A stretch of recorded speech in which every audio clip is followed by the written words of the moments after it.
이 사람은 거의 뭐 패배를 모르는, 그리고 어떤 전술을 통해서라도 반드시 칭기스칸의 명령을 완수하는 그러한 역할을 한 번도 실패한 적이 없기 때문에 유럽인들에게, 특히 유럽 원정에서 그렇게 이름이 널리 알려졌고, 사실은 이 사람과 동등하게 우리가 취급해야 될 사람이, 안녕하세요, 몽골 제국을 연구하고 있는 동국대학교 김장구입니다. 안녕하세요, 유튜버 라임양입니다. 오늘 교수님의 전공인 몽골, 칭기스칸에 대해서 이야기를 해보려고 하는데 어디서부터 이야기를 시작을 해야 될까요? 칭기스칸이 탄생했을 때, 그때 몽골 초원의 상황부터 이야기를 드리도록 하겠습니다. 칭기스칸은 칸의 즉위한 이후의 칭호고요. 이 사람의 본명은 잘 알고 계시죠?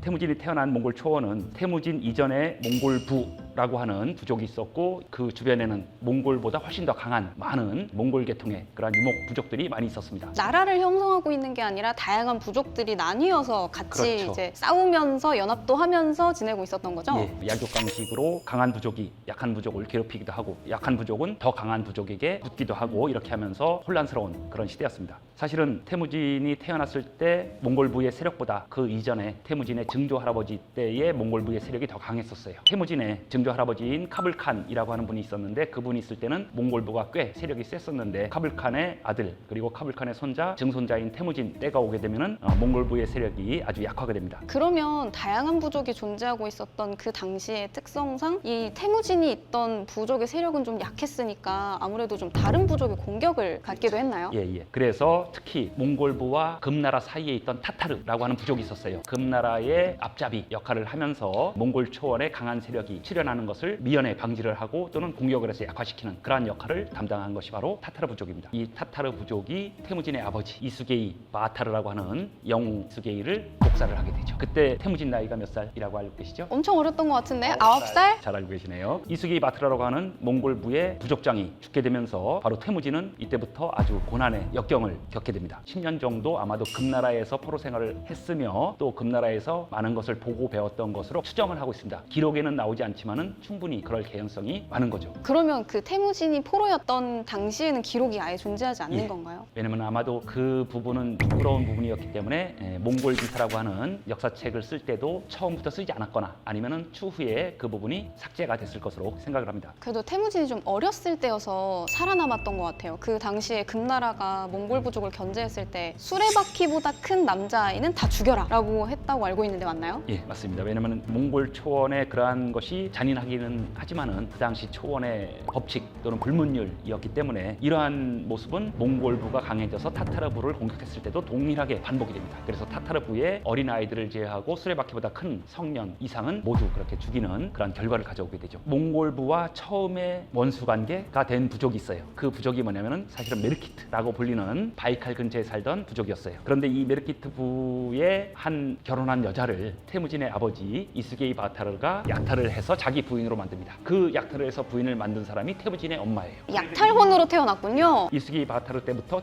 메르키트부와는 사실은 몽골부가 먼저 싸움을 걸었다고 볼 수도 있는 거죠. 그래서 이수게이 바타르는 그렇게 해서 자기 부인을 얻고, 그 다음에 메르키트부는 이때부터 또 몽골부에 대해서 원한을 갖기 시작하죠. 그 원한은 나중에 또다시 몽골부에게 돌아오게 됩니다. 약탈혼이라고 부르는데, 그 당시 유목민들 또는 몽골 계통의 트루크 계통의 유목민들에게는 아주 일상적인 혼인 방식이라고 볼 수 있는 거죠. 타타르부라고 하는 부족이 이수게이 바타르를 독살을 합니다. 그리고 독살을 하면서 또 태무진과 그 다음에 태무진의 어머니, 즉 이수게이 바타르의 부인, 그리고 태무진의 동생들은 모두 친척들이나 가문 사람들과 멀어지게 됩니다. 즉 가문 사람들에게서 버림을 받게 되죠. 그래서 삼림 속으로 숨어들어서 과일을 따먹고 또는 물고기를 잡아먹는 이러한 유목민들에게는 어울리지 않는 그러한 삶을 살면서 자신의 목숨을 부지를 해갑니다. 어떻게 보면 몽골 부족인데 그렇게 살았다는 건 좀 굴욕적인 삶이었던 거네요. 그렇죠. 왜냐하면 초원에 나가기에는 세력이 그만큼 뒷받침이 되지 못했고 약한 부족이었기 때문에 이제 삼림 속에 숨어 살면서 간신히 목숨만 유지하는 그러한 상황이었던 것이죠. 힘이 약했던 태무진이 많은 역경을 겪고, 그 다음에 죽을 고비를 넘기면서 살아남게 됩니다. 그리고 나서 자기 아버지 이수게이 바타르와 의형제, 안다라고 부르는데, 그 의형제 관계에 있던 타이치우트 부족에게 의탁을 하게 되죠. 몽골부 내에 두 개의 중요한 세력, 이수게이 바타르 세력이 있고 그 다음에 타이치우드 세력이 있는데, 타이치우드 세력이 태무진을 몇 번이나 잡아서 죽이려고 했어요. 왜냐면은 이 아이가 나중에 성장하게 되면 자신들에게 또 위협이 될 수도 있으니까 그랬는데, 어쨌든 여러 사람들의 우연과 그 다음에 자신의 죽을 고비를 넘기는 그러한 다양한 노력과 기지를 통해서 목숨을 유지하게 됩니다. 그러면서 이제 태무진은 세상에 살아남겠다라고 하는 목표 의식이 생기게 되죠. 뭐 이때는 당연히 칭기스칸이 세계를 정복할 생각은 아예 꿈에도 꿀 수가 없었던 것이죠. 생존이 목표였군요. 몽골부의 세력이, 태무진이 점차 세력을 키우면서 타이치우트 부족을 누르고 자신이 몽골부의 강력한 세력으로 등장을 하게 돼요. 그럼에도 불구하고 강력한 유목 부족들 중에서는 약한 세력이었던 것이죠. 중소부족. 그러면은 또 태무진은 어떤 생각을 했겠어요? 몽골부보다 더 큰 자신과 또는 자신의 아버지와 인연이 있는 새로운 부족을 또 찾아갑니다. 그 부족이 바로 옹칸이 다스리고 있었던 케레이트 라고 하는 부족입니다. 그래서 이제 케레이트 부족의 옹칸은 어린 태무진이 찾아오니까 자신에게 도움이 될 것이라고 생각을 했죠. 태무진이 타이치우트의 압박 속에서 살아남고 자기 부인을 찾으러 갑니다. 왜냐면 이제 약혼을 했던 부인을 찾으러 가서 부르테라고 불리는 자기 부인과 같이 살기 시작을 하게 되죠. 그런데 부르테를 메르키트부가 약탈을 해갑니다. 태무진의 아버지 이스게이 바타르가 후엘론을 메르키트부에서 약탈을 해왔죠. 그럼 메르키트부는 태무진의 부인을 또 약탈을 해가는 거죠. 이렇게 해서 결국은 부르테는 메르키트에게 약탈을 당해서 끌려가게 되는 것이죠. 그럴 때 바로 이 태무진이 자무카 그리고 케레이트부의 옹칸과 힘을 합쳐서 메르키트부를 토벌하자, 토벌하는데 도움을 달라라고 부탁을 했고, 결국은 자무카와 옹칸이 그 부탁을 들어주면서 이제 메르키트부를 원정을 하러 가게 됩니다. 그리고 나서 메르키트부를 정복을 하고 그 다음에 자기 부인을 되찾아오죠. 그래서 여기에서 조금 의심스럽기도 하고 정말 그랬을까라고는 그런 생각도 드는 중요한 그러한 이야기가 나옵니다. 메르키트부에게 약탈을 당했다가 찾아왔는데 그때 이미 자기 부인인 부르테의 뱃속에는 아이가 들어있었던 것이죠. 많은 사람들은 아마도 메르키트부의 씨가 아니겠느냐라는 의심을 하게 되는데, 바로 그 첫 번째 아들이 주치라고 불리는 첫 번째 아들이 됩니다. 그래서 이 첫 번째 아들의 출생 비화가 나중에 자기 동생들과의 불화의 원인이 또 되기도 하죠. 1184년에 메르키트를 정복했고 힘을 키운 다음에 드디어 몽골부가 상당한 힘을 가진 다음에는 1196년에 금나라와 또 손을 잡고서 타타르부를 멸망시킵니다. 타타르가 금나라와 손을 잡고 있지 않았나요? 예. 그런데 이번에는 태무진이, 칭기스칸이 금나라와 손을 잡고 타타르를 망하게 하는. 금나라가 볼 때 이번에는 타타르의 효용 가치가 떨어지고 이제는 몽골부가 더 필요하게 된 거죠. 타타르부를 금과 몽골이 연합해서 약화시키고 1197년에는 또다시 메르키트부를 다시 한번 재원정을 합니다. 그래서 메르키트부를 이제 완전히 몽골이 흡수를 해버리죠. 그리고 나서 곧바로 아주 강력했던 나이만, 그리고 1202년에는 타타르를 완전히 절멸을 시켜버리는 것이죠. 이렇게 해서 지금 동서를 다 먹었네요. 지금 그렇게 하면서 이제 몽골 초원에서 가장 강력한 그러한 세력으로 성장을 하게 되죠. 이렇게 되면은 주변에 있는 자그마한 유목부족들은 자동적으로 몽골부에 들어오게 됩니다. 이 몽골 제국이 이렇게 급성장을 하게 되면서 많은 유목부족들이 몽골부로 흡수되었고 또 자진 귀속을 했고 몽골부로부터 멀리 도망을 가게 됩니다. 자, 이렇게 해서 이제 1206년에 바로 태무진이 몽골 초원의 모든 유목부족들의 칸이 됩니다. 당신이 칭기스칸이라고 하는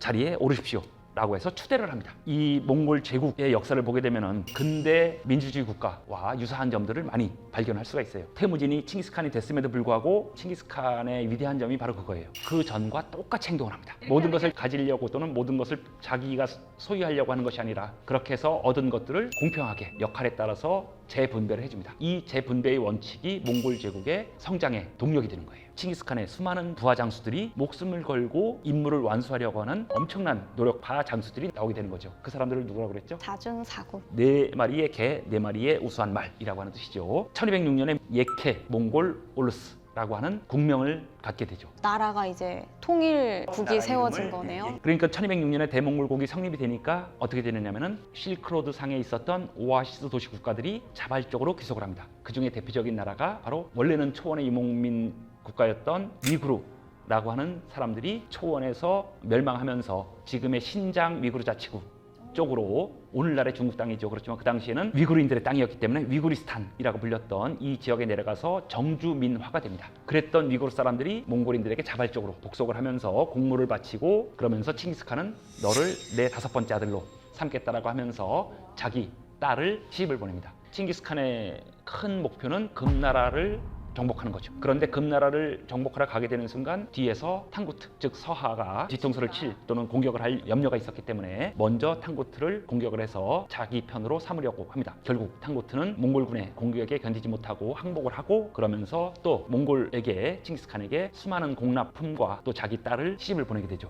금나라는 무시합니다. 과거의 몽골부는 자신들의 발 아래 있었죠. 금나라는 훨씬 더 많은 군사와 경제력과 강대국이었기 때문에 초원의 유목민인 몽골이 아무리 세력이 커도 우리가 이길 수 있다라고 자만을 했던 것이죠. 자, 이렇게 해서 이제 1215년에 금나라를 공격을 하고 금나라가 결사항전을 합니다. 왜냐면 금나라 군대도 만만치 않았고 강대국이었기 때문에. 그런데 결국 몽골군의 아주 강력한 공격에 금나라가 항복을 합니다. 그러니까 이제 몽골은 이제 항복을 했으니까 우리 편이 됐다라고 생각을 하고 군대를 철수를 했죠. 그런데 철수를 하자마자 금나라가 수도를 남쪽으로 옮겨버립니다. 좀 치사한데요? 자, 이렇게 해서 이제 결국 금나라를 공격을 하고, 그다음에 탕구트도 자기 편으로 만들어 놓고, 사실은 대몽골국의 일원이 됐지만은 이 사람들이 여전히 불안한 요소가 있었죠. 그래서 이들을 다 섞어서 이제 새로운 몽골인으로 재탄생을 시키는 이런 작업을 하게 됩니다. 그런데 바로 이때 금나라를 공격을 하고 있을 즈음에 칭기스칸의 목표는 아까 얘기했듯이 주변 국가들을 멸망시키거나 또는 정복하는 것이 목적이 아니었고, 자신들에게 복속을 하거나 또는 자신들의 대몽골국을 상위 국가로 인정을 하게 되면 살려둡니다. 그런데 그런 목적으로 칭기스칸은 금나라를 공격하는 동시에 어떤 작업을 했느냐면은 서쪽으로 사신을 보냅니다. 그 몽골의 서쪽이면 어디죠? 지금의 우즈베키스탄 있는 파미르고원을 넘어서 우즈베키스탄, 키르기즈스탄, 타지키스탄, 투르크메니스탄이 있는 중앙아시아의 서쪽 지역이죠. 당시에 호라즘인가요? 맞습니다. 칭기스칸은 당연히 서쪽에 강력한 나라이기 때문에 이들에게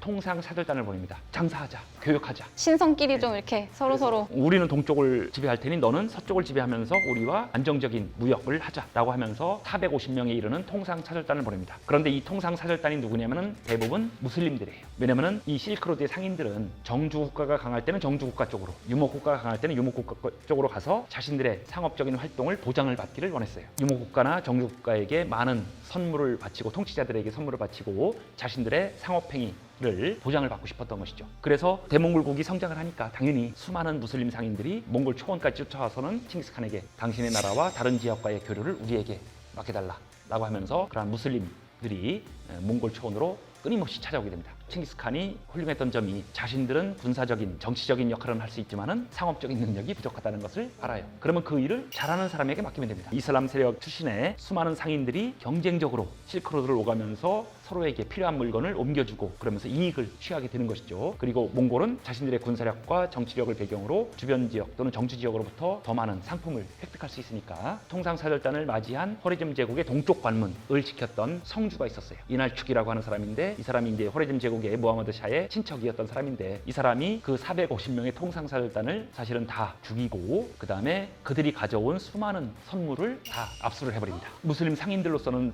상상도 못한 일이죠. 통상사절단을 죽이고 그 다음에 선물을 그렇게 빼앗는다는 것은 상상도 못했는데, 그래서 이 사실을 알게 된 칭기스칸은 곧바로 공격하지 않고 다시 한번 너희가 잘못했다는 얘기만 해라. 그러면 우리가 다시 관계를 재개하겠다. 정치적으로 외교적으로 우위에 서는 거죠. 그런데 또 그 죄를 물으러 갔던 사절단을 또 모욕을 주어서 쫓아버립니다. 무슬림들에게 가장 중요한 게 사실은 수염이거든요. 그래서 수염을 밀어버리고 막 모욕을 주고 하면서 그 사절단을 또 죽이고 쫓아버립니다. 선전포고 아닌가요? 그러면 이제는 더 이상 칭기스칸은 호레즘에 대한 호의는 지속될 수 없다라고 판단했고, 그래서 금나라 원정으로 갔던, 그리고 주변 지역을 안정시키러 갔던 몽골 군대를 다 몽골 초원으로 불러들입니다. 드디어 호레즘 원정을 준비를 하고 1218년에 몽골 군대가 서쪽으로 드디어 중앙아시아 원정을 떠나게 됩니다. 그런데 몽골 군대가 전략적으로 어떻게 하느냐면은 빠른 속도로 가지 않습니다. 기마 군대니까는 빨리 가서 정복을 하면 되겠다라고 하지만은 서서히 압박을 줍니다. 그러면 기다리는 사람은 사실은 공포에 쌓이게 되고, 바로 이것이 칭기스칸뿐만 아니라 칭기스칸의 아들들 또는 칭기스칸의 손자들도, 칭기스칸의 부하 장수들도 이러한 작전을 다양하게 적절하게 사용하면서 세력을 확장을 하는데 도움을 줍니다. 몽골 군대는 항상 중군, 좌익, 우익 이렇게 해서 세 갈래로 항상 움직입니다. 그리고 이 세 부대는 거의 한 몸처럼 움직여요. 이 사이를 오가는 수많은 전령들이 서로에게 정보를 알리면서 왼쪽 군대가 고전한다. 그러면 그 소식을 중군과 우익이 듣고서는 곧바로 군대를 보내서 그 좌익을 또 도와줍니다. 그래서 거의 뭐 세 갈래이긴 하지만은 한 몸처럼 전술 전략이 이루어지게 되죠. 중앙아시아를 가면서 호레즘 제국을 정복하면서 부하 장수들이 자신들의 역할을 충실하게 진행을 합니다. 그리고 호리즘 샤였던 무하마드는 그렇게 뛰어난 통치자는 아니었던 것 같아요. 자신의 부하들 몇 명만 끌고 도망을 다니기 시작합니다. 그런데 이 무하마드 샤에게 사실은 뛰어난 아들이 있었어요. 그 아들이 잘라라틴이라고 하는 아들이 끊임없이 몽골 군대에게 저항하면서 몽골 군대를 괴롭힙니다. 칭기스칸이 저 잘라라틴의 군대를 지옥 끝까지 쫓아가서라도 다 섬멸하라라고 그렇게 이제 부하 장수에게 명령을 내렸는데 이 잘라라틴이 도망가면서 어디로 갔느냐면은 인도 쪽으로 들어가 버립니다. 인도스강을 뛰어넘어서 인도 쪽으로 도망을 가버려요. 그러자 몽골 군대가 됐다 여기까지. 그래서 인도는 사실 잘라라틴을 따라서 몽골군이 들어갈 수도 있었는데 몽골 군대가 이건 어떤 이유인지 모르겠지만은 몽골 군대가 철수를 하게 됩니다. 제가 볼 때는 인도의 그 무더운 기후 때문이 아니었을까. 자, 이렇게 해서 이제 1218년에 중앙아시아 원정을 출발을 해서 1219년부터 전쟁을 했고 1223년 4년쯤이 되면은 몽골 군대가 서서히 철수를 하게 되고 1225년이 되면은 몽골 초원으로 몽골 군대가 모두 철수를 하게 됩니다. 그러니까 사실은 이때 몽골 군대가 중앙아시아를 정복하고자 했다면은 완전히 정복하고 군대를 다 배치를 해놨을 거예요. 그런데 일단 몽골 군대의 위력을 보여주고 대부분은 철수합니다. 이제 1225년에 몽골 초원으로 돌아와서 몽골 군대가 오랫동안 원정에 고생한 군사들을 위해서 커다란 잔치를 벌이는데 우리는 뭐 잔치하면 1박 2일, 2박 3일 얘기하지만은 몽골 군대는 한 1박 2년 동안 휴가를 줍니다. 그때 이제 어떻게 축제를 했느냐면은 몽골인들이 가장 좋아하는 스포츠가 세 종류가 있습니다. 말타기, 누가 빨리 말을 달리느냐, 그리고 누가 멀리 활을 쏘느냐, 그리고 누가 힘이 센가, 씨름이죠. 자, 이렇게 해서 이제 결국 칭기스칸이 몽골부 내부를 통일하는 그러한 과정이 사실은 가장 힘들었어요. 그리고 나서 몽골 초원을 통일하는 과정도 꽤 힘들었고 주변 오아시스의 도시국가들 또는 오아시스의 정주국가들 그런 나라도 정복하는 과정에서는 일부는 자발적 복속을 했고 일부는 쉽게 군사력으로 정복을 합니다. 그리고 마지막으로 가장 강력했던 두 나라는 하나는 금나라. 그래서 사실은 칭기스칸은 금나라를 정복하지 못했어요. 아, 수도로 옮겨서 도망을 갔는데 그 이후에 다시 정복을 하지 않았나요? 못했죠. 왜냐면 지금 몽골 군대가 다 어디가 있어요? 호레즘. 호리즘으로 가 있잖아요. 그래서 금나라는 일단 보류 돌아와서는 정복하려고 했죠. 그런데 어쨌든 돌아와서는 금나라보다 먼저 서방 원정에 군대를 보낸다고 약속을 했던 탱구트 서하를 돌아와서는 곧바로 응징을 하는데 그 과정에서 칭기스칸이 사망을 하게 되죠. 이렇게 갑자기? 예. 칭기스칸 하면 뭔가 이렇게 전술적으로도 엄청 뛰어난 사람이었어서 뭔가 정규 교육을 받거나 누굴 보면서 배웠을 것 같은데 그런 게 전혀 없었나요? 그거는 뭐 정규 교육이라기보다는 초원에서의 삶 자체가 교육이고 훈련인 것이죠. 포로로 잡히기도 하고 또는 강력한 부족에게 핍박을 당하기도 하고 또 자기 아버지는 죽임을 당하고 그러한 과정에서 자연적으로 인간 사회의 법칙 같은 것들을 체득을 하는 것이죠. 그리고 그것이 자신의 머릿속에 뇌리 속에 피 속에 남게 되면서 어떻게 하면 살아남을 것인가 또는 어떻게 하면 자신과 또는 자기 가족 더 나아가서 몽골인들이 평안하고 남에게 괴롭힘을 당하지 않고 살 수 있을 것인가 이것을 고민했던 것이죠. 칭기스칸은 문맹이었을 가능성이 큽니다. 누구한테 글을 배웠겠어요? 어릴 때 아버지 죽고 산속에 들어가서 숨어서 살고 주변 강력한 부족에게 쫓기고 그래서 문자를 글자를 알았느냐 아니냐는 사실은 큰 문제가 아닙니다. 그러면 칭기스칸은 그렇게 넓은 땅을 다 이제 먹어놓고 통치를 하지는 않았던 건가요? 통치라고 하는 것은 우리가 생각하는 통치와는 다르죠. 정주 국가들은 대부분 자신의 관리와 자신의 군대를 보내서 직접 통치하는 것을 통치라고 생각을 하죠. 물론 몽골인들도 군사를 파견을 합니다. 그런데 그 사람들을 직접 만나거나 하는 것이 아니라 그 사람들과 조금 떨어진 곳에서 감시만 하는 것이죠. 그리고 통치는 현지인들이 하거나 또는 현지인들을 감독할 수 있는 사람만 보냅니다. 관리 감독자만 보내고 군사를 보내서 정주 오아시스나 도시국가들 이런 나라들을 간접 통치의 방식으로 유지를 하는 것이죠. 그들의 문화와 통치에 크게 간섭을 안 합니다. 즉 필요할 때 또는 정기적으로 몽골에게 공납을 바치고 자신들에게 복속을 인정만 하면은 그 내가 나라를 칸이라는 것만 인정해라. 사실은 뭐 이런 간접 통치도 있고 일부는 몽골인들이 직접 통치를 하기도 합니다. 어떤 경우에 직접 통치를 하죠? 예, 나중에 칭기스칸의 아들들 또는 칭기스칸의 손자들 때가 되면은 이들이 직접 중앙아시아나 또는 서아시아 또는 지금의 남러시아 이쪽으로 가서 칭기스칸으로부터 분봉을 받아서 그쪽을 통치하게 되죠. 그러면 이제 그 통치를 하는 과정에서 일부는 직접 통치를 또 실행하기도 합니다. 몽골 제국이 4개의 칸국으로 분열되었다라고 하는 이야기를 들었을 겁니다. 근데 사실은 분열이라고 하는 말을 쓸 수가 없는 것이 대몽골국이라고 하는 나라 자체가 이미 여러 개의 조각이 합쳐진 거예요. 그래서 분열이라고 하는 것이 아니라 나누어서 통치를 하는 거죠. 지역을 나눈 거다. 뭐 경상도 전라도 나누듯이 이런 식으로 몽골을 좀 나눠서 통치를 했다. 그 과정에서 칭기스칸의 아들들이 그 역할을 하게 되죠. 아들들뿐만 아니라 원정에서 또는 몽골 제국의 성장에 도움이 됐던 수많은 공신들에게도 나눠줍니다. 무엇을 나눠주겠어요? 공납품. 도 나눠주고 사람들과 가축을 나눠주죠. 우리가 생각할 땐 땅을 나눠준다고 생각하지만 유목민들은 땅이 중요한 게 아니죠. 땅은 그냥 그대로 있는 것이고 가축과 사람을 나눠주는 거예요. 그래서 그 가축과 사람이 있으면은 초원을 다니면서 또는 자기의 영역 내에서 유목을 하면서 자신의 권력을 행사할 수가 있는 것이죠. 대표적으로 칭기스칸이 제일 먼저 자기 큰아들에게 제일 먼 곳을 나눠줍니다. 남러시아 초원과 킵차크. 첫 번째부터 멀리 보내기 시작하고 두 번째는 차가타이를 중앙아시아에, 그리고 셋째 우구데이는 조금 더 가까운 쪽에, 그리고 막내는 끝까지 자기랑 같이 있습니다. 막내 아들 그 톨루이가 강력했던 사람이에요. 그리고 칭기스칸이 가장 믿었던 장수였습니다. 자기 형들보다도 군사적인 면에서 톨루이가 가장 뛰어났어요. 막내가 그 마지막 아버지의 초원을 물려받게 돼요. 그런데 칭기스칸이 죽고 누가 칸이 되죠? 셋째. 우구데이가 칸이 되죠. 그러면은 우구데이가 칸이 되면서 이 강력한 톨루이가 어떻게 되겠어요? 거추장스럽죠. 자기 동생인데 자기보다 백성도 많고 그다음에 군사력도 뛰어나고, 그러니까는 우구데이는 대칸이 되고, 바로 이 우구데이가 칭기스칸이 다 하지 못했던 금나라 원정을 떠납니다. 그래서 우구데이가 무칼리와 함께 금나라 원정을 하고 1234년에 금나라를 완전히 멸망시켜버리죠. 우구데이가 했는데 사실은 우구데이는 큰 역할을 하지 않았고 실제로 금나라를 멸망시키는데 가장 큰 역할을 한 사람이 바로 자기 동생 톨루이였어요. 그래서 그 유명한 삼봉산 전투에서 이 톨루이가 금나라의 정예군대를 완전히 멸망시킴으로써 금나라가 이제 1, 2, 3, 4년 1234년에 금나라가 멸망합니다. 그런데 몽골 군대가 금나라 멸망시키고 돌아오는 도중에 톨루이라고 하는 우구데이의 동생이 급사를 하게 됩니다. 역사 기록에는 조금 부드럽게 표현이 되어 있는데 형인 우구데이가 몸이 아프자 그를 대신해서 치료하는 그러한 의식을 하고 약물을 먹었다라고 하는 기록이 있습니다. 그런데 그 약물이 뭐겠어요? 독약. 독약이겠죠. 그래서 어쨌든 이렇게 하면서 거추장스러운 자기 동생을 제거를 해버립니다. 우구데이는 자기가 대칸이면서 사실은 동생이 너무나 두려웠던 것이죠. 그리고 동생은 그거를 자기도 너무나 잘 알았고 이제 금나라 원정이 자신의 마지막일 것을 예상을 했겠죠. 아니면은 반란을 일으켰다고 한다면은 또 그때부터 또 분쟁이 또 시작되겠죠. 그래서 어쨌든 이 톨루이라고 하는 사람은 지금은 죽지만은 나중에 부활을 합니다. 자기 아들들을 통해서 아들들이 대칸이 돼버려요. 톨루이가 자기는 죽었지만은 자기 아들들이 자신을 대신해서 나중에 또다시 우구데이와 손을 잡았던 차가타이 집안 사람들을 또 제거해버립니다. 그러면서 톨루이의 아들들이 대칸 자리에 올라요.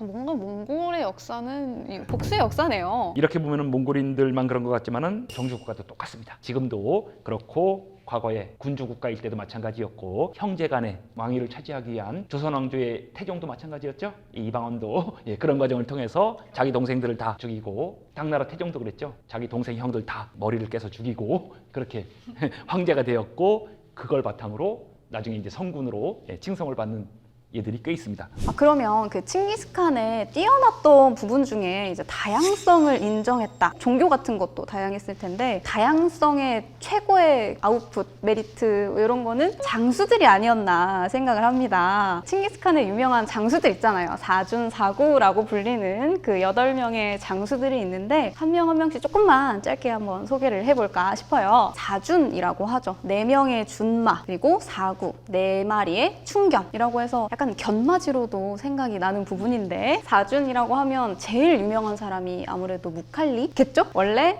자무카의 아래에 있다가 이 자무카가 조금 팽형이라고 하는, 사람들 막 자기 말 안 들으면 소태 삶아 죽이고 이런 팽형을 하는 잔인한 모습을 보고 자무카를 떠나서 칭기스칸에게 붙은 굉장히 지략이 뛰어났던 장수라고 알고 있어요. 이 무칼리라고 하는 사람은 특히 아주 칭기스칸에게 있어서는 정말 중요한 사람이었고, 몽골 제국을 성립하고 나서 군대를 편성할 때 3개의 만호로 나눕니다. 바로 그 3개의 만호 중에서 좌익을 이 무칼리에게 맡기죠. 그리고 우익은 보르추에게 맡기고, 그 다음에 중군 만호장은 나야라고 하는 사람에게 이렇게 맡기면서 3개의 만호 시스템으로 몽골 제국의 군대는 중군, 좌익, 우익 이렇게 해서 나눠지죠. 왼팔이었군요. 오른팔 보호르추에 대해서, 이 보호르추도 사준 중에 한 명이에요, 그죠? 보호르추라고 하면 경호대장 정도라고 표현하면 맞을까요? 개인적으로는 뭐 그렇게 표현할 수 있겠지만은 사실은 몽골 제국 군대의 우익을 전담한 총사령관, 그리고 조금 아까 말했던 무칼리가 좌익 총사령관, 중군 만호장에는 바로 나야라고 하는 이 3명이 중앙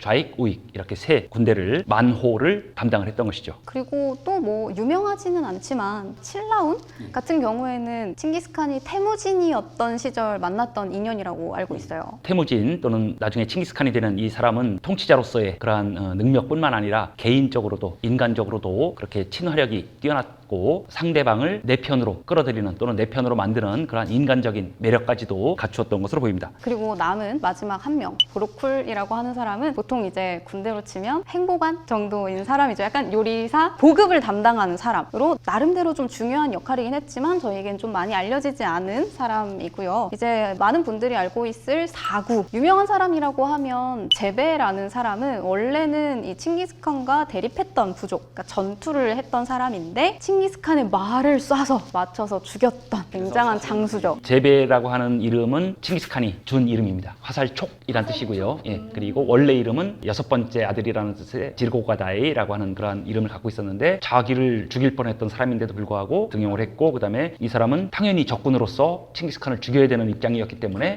그거를 인정했기 때문에 칭기스칸이 너는 적군이었지만은 내 밑에 있게 되면은 또 똑같이 나를 위해서 충성을 다할 사람이라고 하는 것을 이미 그 사람을 간파를 한 것이죠. 비겁하지 않고 거짓말하지 않고 정확하게 정정당당하게 내가 너를 쐈다. 그리고 내가 죽일 수 있었는데 못 죽였다라고 이렇게 이야기를 하니까는 그러면 너는 이제부터는 나랑 같이 일해보지 않겠느냐. 그래서 이 관용성, 포용성이 정말 대단한 것이죠. 그리고 제베의 수제자 같은 느낌이면서 가장 유명한 장수인 수부타이 이야기를 안 할 수가 없습니다. 이 수부타이라는 장수가 사실 굉장히 유명한 장수이면서 유럽을 정복할 때 꽤나 이제 활약을 했던 장수인 거죠. 수부타이가 타임지에서 선정한 최강의 장군, 전쟁 역사상 최강의 장군 1위로 꼽혔다고 해요. 어떤 부분 때문에 1위로 꼽혔다고 생각하세요? 이 수부타이는 모든 원정이나 전투에서도 마찬가지였지만은 특히 유럽 원정에서 칭기스칸의 아들들이나 또는 다른 장수들이 완수하지 못한 전투를 마지막에 최종적으로 투입되는 그러한 역할까지 맡을 정도로 이 사람은 거의 뭐 패배를 모르는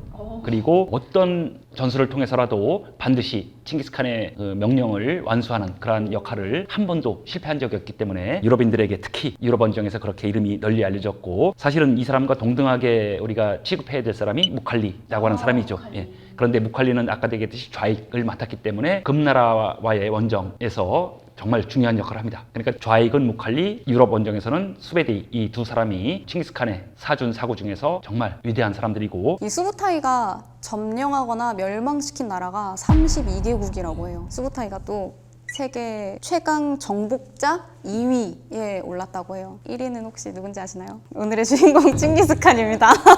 그러니까 이 몽골군 둘이서 이제 다 해먹은 거죠. 1위, 2위. 사구 중에서 수베데이 같은 경우는 모든 장수들도 마찬가지지만은 한번 이렇게 칭기스칸에게 충성을 하고 그 다음에 총사령관으로서의 직책을 맡게 되면은 그 직을 그 아들의 직을 또 그 손자가 이렇게 이어받습니다. 나중에 이제 남송 원정에서도 수베데이의 후손들이 또는 자식 손자들이 많은 역할을 하게 되고요. 그 다음에 제베는 아까 얘기했듯이 칭기스칸의 충견처럼 몽골 제국의 안정 그리고 정복에 큰 역할을 했던 사람들입니다. 유럽 원정은 어떤 과정으로 나가게 되는 건가요? 요거는 이제 칭기스칸 때의 얘기는 아니고요. 칭기스칸의 뒤를 이어서 셋째 아들인 우구데이, 오고타이라고 하는 사람이 데칸으로 되는데 그 과정에서 엄청난 권력 투쟁이 벌어집니다. 누구든지 데칸이 되고 싶어 했겠죠. 그렇죠. 예, 그래서 1227년에 칭기스칸이 죽고 우구데이가 데칸이 되는 과정이 2년 정도 몽골 사람들 사이에서 회의가 벌어지게 됩니다. 누가 다음 데칸이 돼야 되느냐. 그래서 많은 몽골인들이 도량이 넓고 아주 온화하고 그다음에 사람 좋은 우구데이가 좋지 않겠느냐라고 해서 우구데이가 데칸이 된 거죠. 데칸에 등극하게 된 우구데이가 자기 아버지의 유지를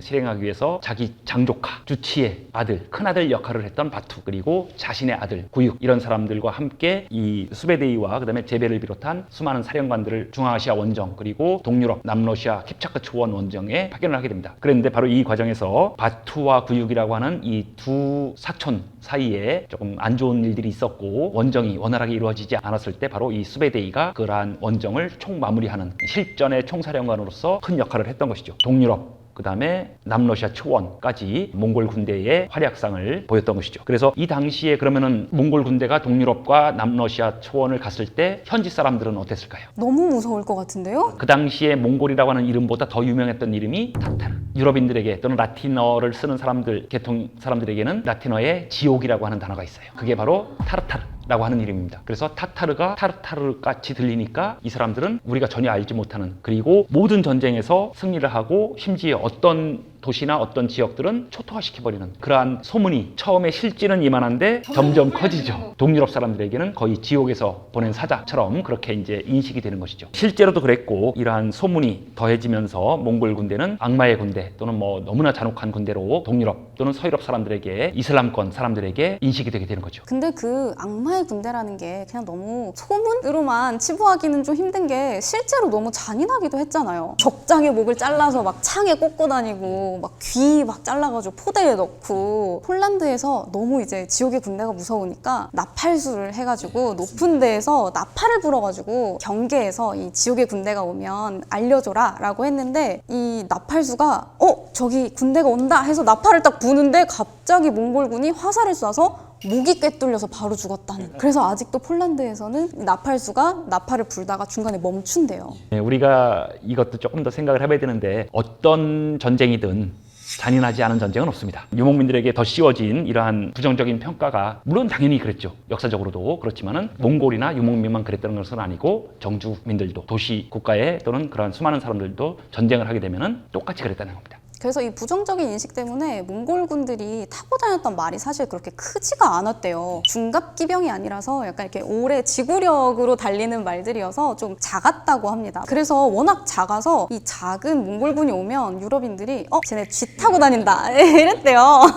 처음에는 우습게 봤죠. 그러다가 이제 악마의 군대가 된 거죠. 칭기스칸의 군대, 그리고 또 몽골 군대가 강력했던 이유는 여러 가지 이유가 있습니다. 첫 번째는 몽골인들의 체력이 우수했던 것이고, 그리고 그러한 몽골 군대를 뒷받침할 수 있는 몽골 말들이 작지만은 지구력과 사람과 교감할 수 있을 정도의 그러한 뛰어난 능력을 가지고 있었기 때문에, 그러한 몽골 말을 탄 몽골 기병은 사실 그 당시에는 무적이었다라고 볼 수 있는 거죠. 게다가 전쟁을 할 때는 사실은 기본 원칙이죠. 상대에 대해서 이미 다 알고 들어갑니다. 정보전이죠. 그래서 그 정보를 어디에서 얻었을까요? 정보를 제공하는 사람이 있어야 되겠죠. 무슬림 상인들. 그 상인들이 그러한 정보를 주면서 몽골 군대에게 그러한 정보를 제공을 해주고, 그래야지만 자신들의 영업할 수 있는 범위를 확보할 수 있는 거죠. 예, 그래서 그러니까는 그냥 뭐 이 사람들이 전쟁만 잘하고 힘이 세서 제국을 성립한 것이 아니란 얘기입니다. 그런데 이렇게 위대한 통치자, 정복자라고 불리는 칭기스칸인데 죽음에 대해서는 많이 알려진 게 없는 것 같아요. 이건 미스테리인데 이 칭기스칸이 죽었다라는 거에 대해서 되게 말이 많은 것 같아요. 사망을 언제 했는지도 정확하지가 않고, 어디에다가 무덤을 만들었는지도 정확하지가 않아서 정말 떠도는 썰이 굉장히 많아요. 그래서 뭐 무덤을 만들어 놓고 그 무덤을 만든 사람들을 다 죽였다, 뭐 아니면 말을 10,000마리를 끌고 가서 뭐 그 무덤을 다 밟게 했다더라, 뭐 이런 이야기들이 있는데 정확하게 알려진 팩트가 있나요? 없습니다. 그렇기 때문에 이제 여러 가지 설들이 나올 수가 있고, 심지어 한때는 중국 사람들은 중국에 있는 네이몽구의 오르도스에 있는 그 사당이 칭기스칸의 무덤이라고 잘못 오해하는 거죠. 그거는 사당일 뿐입니다. 마치 거기에 칭기스칸의 시신이 있는 것처럼 그렇게 착각을 하게끔 역사적인 왜곡과 선전을 하죠. 심지어 러시아에서는 러시아 땅에 바이칼호 근처에 칭기스칸의 무덤이 있다라고 잘못된 인식을 하는 사람들도 많이 생기고요. 요즘에는 이제 카자흐 사람들도 칭기스칸이 자신들의 선조다 또는 칭기스칸이 자신들의 역사다라고 하는 주장하는 일부 그런 학자들도 있습니다. 우리나라에도 객관적인 역사 연구를 하면은 그렇게 생각하지 못하는 황당한 이야기를 하는 분들도 가끔 계시죠. 일본에서도 중일 전쟁을 하면서 칭기스칸의 무덤을 찾았대요. 알고 계셨어요? 예, 그리고 1990년 초에도 무덤을 찾기 위한 학술 조사를 했었죠. 근데 그게 칭기스칸이 일본인이었다라는 근거를 찾기 위해서 그렇게 열심히 찾았다는 이야기가 있어요. 그것도 이제 사실은 잘못된 역사 연구 방법이죠. 예, 왜냐면은 우리나라 역사도 그렇게 해서 많이 왜곡을 했었고, 그래서 사실은 일본이 한반도를 비롯해서 만주와 몽골, 중국 대륙을 지배할 수 있는 억지 춘향적인 근거를 만들기 위해서 만몽사관이라고 하는 것도 만들어서 20세기 전반에는 꽤 일본에서 많은 연구가 이루어졌죠. 이러한 국가적인 잘못된 역사 인식과 잘못된 역사 연구 방향을 국가가 정해주게 되면은 학자들은 거기에 매몰될 가능성이 일부 있습니다. 원의경이라고 부르는 그 사람이 칭기스칸이었다. 미나모토 요시츠게 맞나요? 네. 근데 사실 그 사람이 조금 말을 잘 타기는 했다고 해요. 그래서 칭기스칸이라고 이야기하는 것 같아요. 그러면은 뭐 한국 사람들은 다 칭기스칸이었게요. 예. 칭기스칸의 죽음은 명확하죠. 1226년에 탕구투 원정을 갔다가 1227년에 말에서 떨어져서 상처를 입었고 병이 났고, 그래서 결국은 사망을 하게 되는데 뭐 칭기스칸은 사실은 살아서부터도 위대한 반신적인 존재였기 때문에 몽골인들에게는 그의 죽음도 비밀로 했었고 그다음에 거기에 대한 많은 설화들이 생겨납니다. 몽골 역사 기록을 제가 이제 번역한 책도 있지만은 거기에 보면은 칭기스칸의 시신을 실은 마차가 바퀴가 움직이지 않았다라고 하는 얘기도 있고 그래서 결국은 제사를 지내고 칭기스칸의 시신을 마차에 싣고 몽골 초원으로 모시고 왔다라고 하는 기록은 있고 원사에는 기련곡이라고 하는 곳에 매장을 했다라고 하는 기록은 있지만은 그 기련곡이 어디인지는 지금도 아무도 모릅니다. 그래서 여러 가지 몽골 비사에도 여기가 내가 나중에 죽어서 묻힐 곳이구나라고 하는 곳도 있었는데 거기가 아닐까라고 추측하는 사람도 있고 그런데 사실은 증거가 없습니다. 진시황릉처럼 그렇게 이제 발굴이 되거나 또는 그 무덤 안에 기록이 있으면 좋을 텐데 당시 칭기스칸은 이미 그런 것들을 예상을 해서 아무런 흔적을 남기지 않았고 금은보화도 많이 넣지 않았고 넣게 되면은 더 위험합니다. 왜냐면 도굴당할 위험이 있죠. 무덤 도굴은 무덤을 만든 사람들이 하는 겁니다. 그러니까 당연히 그러한 무덤을 만든 사람들은 죽였을 것이고 몇 겹으로 정보가 새어나가지 않게끔 그렇게 했다는 것은 아마도 사실에 가까울 것으로 보이고 몽골부가 몽골 초원으로 진출할 때 기초가 되었던 땅 그것이 이제 몽골의 동쪽의 헨티 그 근처 어디일 것으로 추측을 합니다. 원래 몽골인들의 장례 방식이 시신을 말에다가 싣고 말이 달리는데 가다가 지쳐서 멈추면 거기에다가 사람을 묻었다라고 하는데 지금 말씀해 주신 건 아예 칭기스칸을 실은 마차가 움직이지 않아서 그냥 그 자리에 그대로 아니 있었다는 그 자리가 건가요? 아니라 이제 그런 마차에다가 제사를 지내고 결국 이제 마차가 움직여서 몽골 초원까지 몽골부의 원주지 근처에 아마 묻혔을 것으로 그렇게 추정을 합니다. 그러면 이제 칭기스칸이 사망하고 무덤이 미스테리로 남았는데 그 다음에는 이제 몽골이 어떻게 되나요? 우구데이는 1229년에 칭기스칸이 사망하고 2년 동안의 회의를 거쳐서 쿠릴타이라고 불리는 유목민들의 난상 토론이죠. 그러면서 거기에서 결국 우구데이가 다음 대칸으로 추대를 받게 되고 1229년에 즉위를 하게 됩니다. 우구데이는 어쨌든 칭기스칸의 그러한 유업을 어느 정도 이어받아서 몽골 제국을 확장시키는 데 성공을 했죠. 그런데 우구데이의 사망 원인이 너무나 이상합니다. 몽골 대칸이 되는 나이는 한 30대 중후반에서 이렇게 대칸이 되는데 대부분 40대 초중반에 다 죽습니다. 우구데이 같은 경우는 사람이 좋다고 그랬죠. 그리고 포용력이 많고 그 과정에서 끊임없이 술을 마셨죠. 결국은 술로 인해서 알코올 중독으로 그렇게 죽은 것으로 그렇게 생각이 됩니다. 이 우구데이가 죽으면서 동유럽, 러시아 원정을 갔던 몽골 군대가 다 철수를 하게 돼요. 그래서 사실은 서유럽이 멸망에서 벗어났다라고 하는 이야기도 있고 그 당시에 기후의 변화 때문에 겨울에 얼어야 될 땅이 녹으면서 몽골 말들이 제대로 된 전진을 하지 못했다라는 또 설도 있고 또 하나는 몽골인들이 아무리 봐도 서유럽은 몽골 군대가 가서 쓸모가 없는 땅이다 라고 해서 결국은 포기했다라고 하는 이야기도 있습니다. 그래서 모두가 다 원인이 될 수 있지만은 첫 번째 원인은 우구데이의 대칸의 사망이 첫 번째 원인이었던 것이죠. 자 이렇게 해서 이제 우구데이가 1241년에 죽고 1242년이 되면은 또 다음 대칸을 또 뽑아야 되잖아요. 네. 그런데 이때 우구데이의 아들인 구육이라고 하는 사람이 자기 어머니의 힘으로 대칸이 됩니다. 이 구육이 자기 아버지가 다 이루지 못한 중앙아시아와 그다음에 동유럽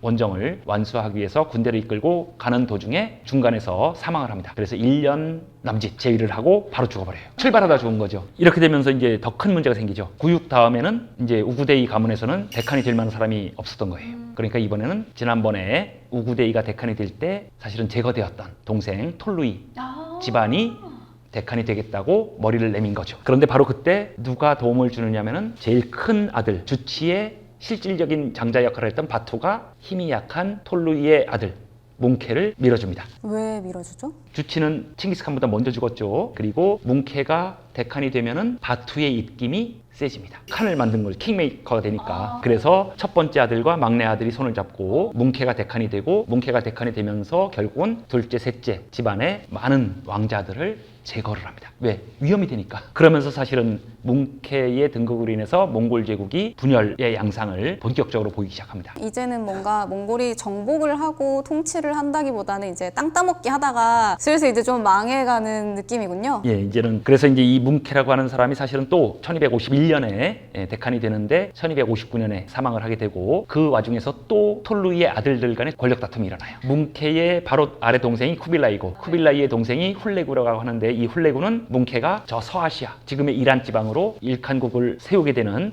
이란 지방으로 원정을 보냅니다. 그리고 막내는 몽골 초원에 있었어요. 아릭부케라고 하는 사람이. 아릭부케가 훨씬 더 정통성을 가지고 있었는데 이 쿠빌라이가 결국은 쿠데타를 성공함으로써 성공한 쿠데타는 처벌할 수 없다라고 하는 이야기 있듯이 우리가 알고 있는 원세조라고 배웠지만은 실제로는 몽골 제국의 쿠빌라이 대칸이죠. 그 쿠빌라이 대칸을 이제 중국사 쪽에서 기록을 한 명칭이 세조가 되는 것이고 그 나라를 몽골 사람들이 그럼 너희들은 우리를 원이라고 불러라 라고 하면서 원나라가 되고 마치 중국 역사인 것처럼 그렇게 우리가 송원명청으로 배웠던 것이죠. 자, 이렇게 해서 오늘 칭기스칸과 그 다음에 몽골 제국 초기 역사에 대해서 간략하게 여러분들과 공부를 해봤습니다. 우리가 유목민의 역사를 연구하면서 중국 기록이 정말 중요합니다. 왜냐하면 중국은 너무나 많은 기록을 남겨놨어요. 그런데 반대로 우리나라는 그러한 기록을 없애버렸고 또는 많이 기록하지 않았기 때문에 역사 전쟁에서 지금도 우리가 힘든 전쟁을 하고 있는 거죠. 고구려나 발해 역사마저도 자신들의 역사라고 주장하는 사람들도 일부 있고, 그래서 우리가 이러한 역사에 대한 관심과 명확한 인식을 위해서라도 중국이나 일본을 넘어서서 동아시아를 넘어서서 유라시아, 중앙유라시아, 더 넓은 이슬람 세계 또는 더 넓은 세계까지도 관심을 가져야 되는 것이 역사 공부의 가장 중요한 점이 되겠죠. 오늘 이렇게 정확한 팩트는 잘 모르겠지만 어쨌든 유명한 사람이라서 이름은 들어서 알고 있는 칭기스칸에 대해서 제가 교수님을 만나서 이렇게 이야기를 들을 수 있는 시간이어서 저는 굉장히 뜻깊었다고 생각을 합니다. 오늘 이만 마무리하도록 하겠습니다. 네, 수고하셨습니다.